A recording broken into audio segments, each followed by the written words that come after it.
So a big part of being an entrepreneur, a business owner, an athlete, pretty much anything in your life, a big part of that is nutrition, mindset, your training, your fitness, your systems, everything. These are all so important. But one thing I think gets neglected the most is our emotions, right?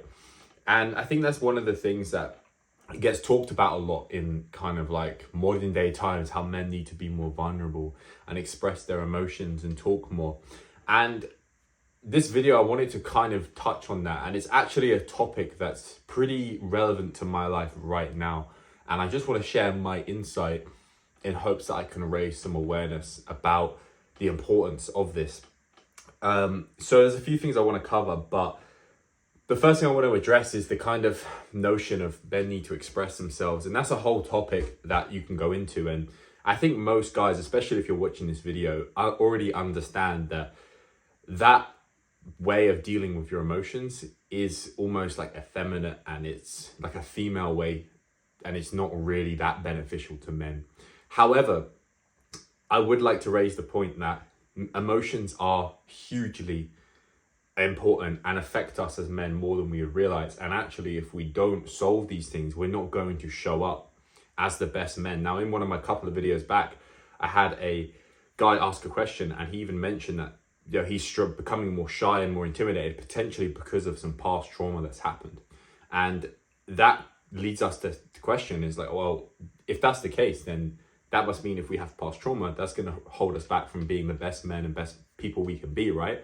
And I think this is absolutely true. And this is something I've dealt with, and this is something I want to cover in another video, but, I was in a relationship for 2 years. This time last year, I broke up with my ex-girlfriend. And I remember coming home, and it was the next day after I'd broken up with her. I got back late, I went to bed, and my house was crazy, right? Like, I'm just gonna keep it real. My whole household was crazy.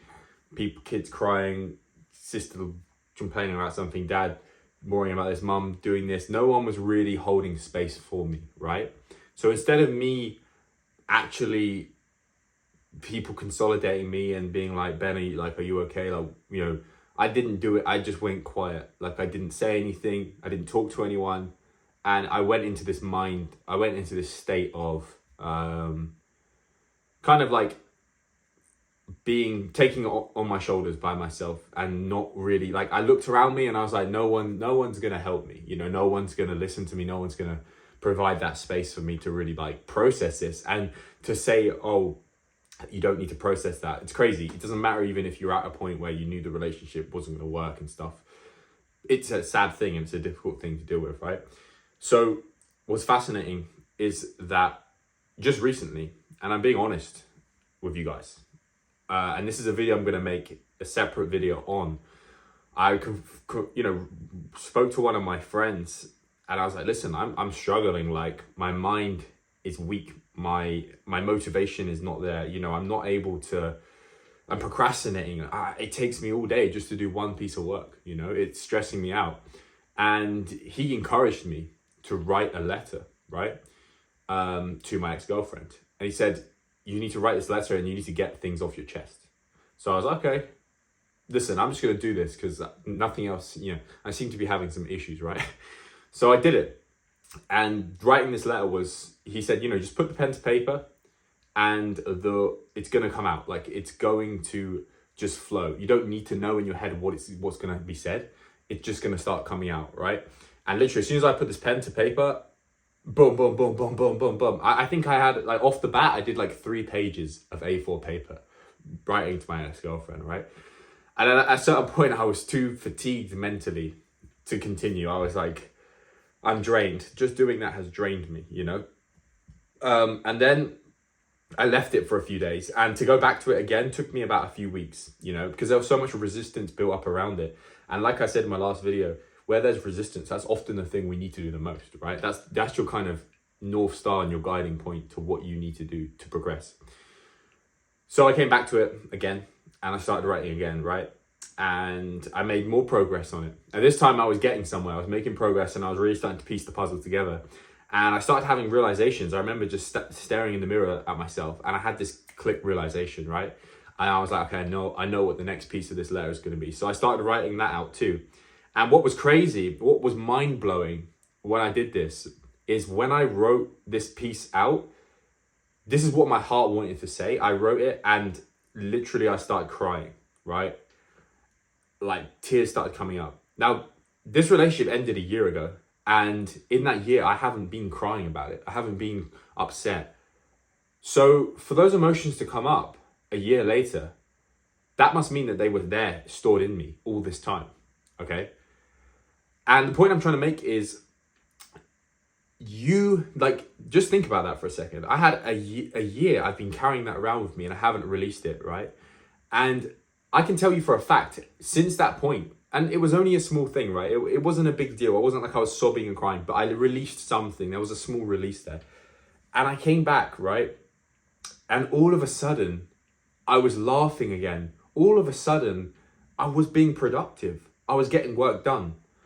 I felt different. Just from that one little release, I felt different, okay?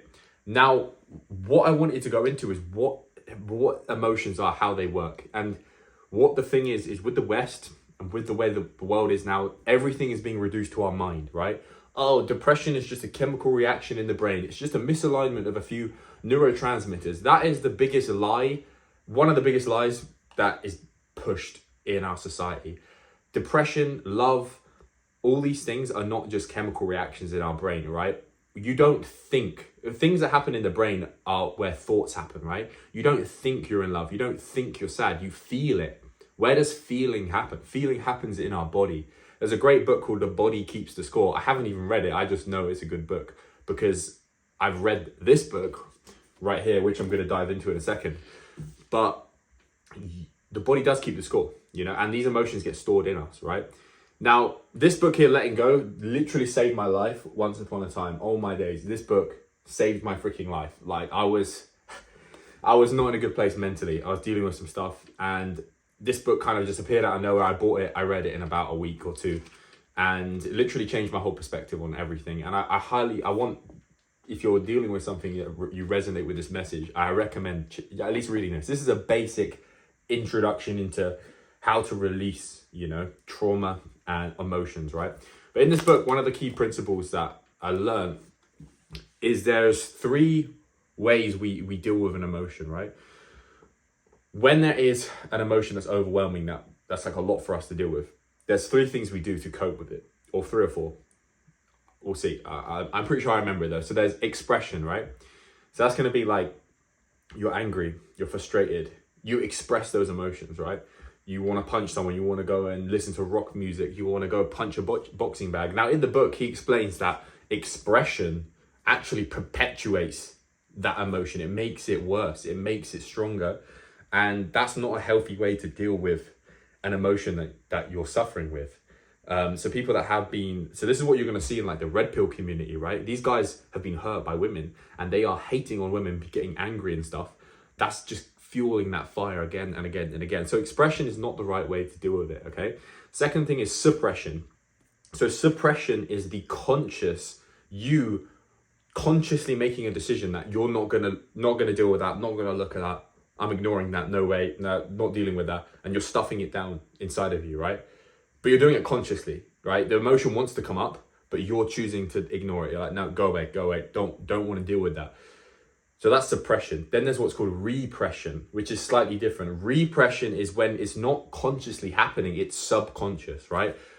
Some traumatic event happens to you that's so overwhelming that subconsciously it's stuffed, it gets stuffed down and you're not actually aware of it. And this often happens when there is not that safe environment. When that emotion happens and there's not a safe environment for you to actually experience it. And this is something I clocked onto like not so long ago. That's what happened to me with my ex-girlfriend. I came home and the environment wasn't safe. It wasn't okay for me to start being crying because people were looking to me to be strong, and people were coming to me wanting my help. So I couldn't show weakness in front of them, right? And that was somewhat true in that case, but it doesn't mean to say you have to ignore these emotions. And if in doing so, you will struggle and it will cause you a lot of issues. So really digging into these things is actually a very, very, very difficult thing. And you can spend years in therapy trying to dig this stuff up. I've worked with coaches, and it really is about going into your body, finding that emotion, and really it's about playing it out and processing it. Right? That's really what we have to do. We have to sit with it. We have to experience it. That is the way we release emotions. And this book explains that really well. And there's also a technique in there called the letting go technique. But yeah, that is how an emotion is. That's what an emotion is, right? An emotion is energy in motion. It's something that has to move. Energy cannot be created or destroyed. So if you have an emotion in your body and you don't release it, you don't experience it fully, then it's going to get stored in you and it's going to wait. It's going to manifest itself in a different type of way. And this is what people are experiencing when they have these traumas, where they're like reacting disproportionate to reality in certain situations, because it's a wound. It's like an open wound that you can't see on your body, and certain situations are playing out and it's pressing on that wound, right? So maybe, let's say an ex-girlfriend cheated on you. When you get in your next relationship, you have this insane fear that you're going to get cheated on. That's because that wound hasn't healed, and you being in that relationship is triggering that trauma, right? So in order to not have that problem, you need to heal that trauma, okay?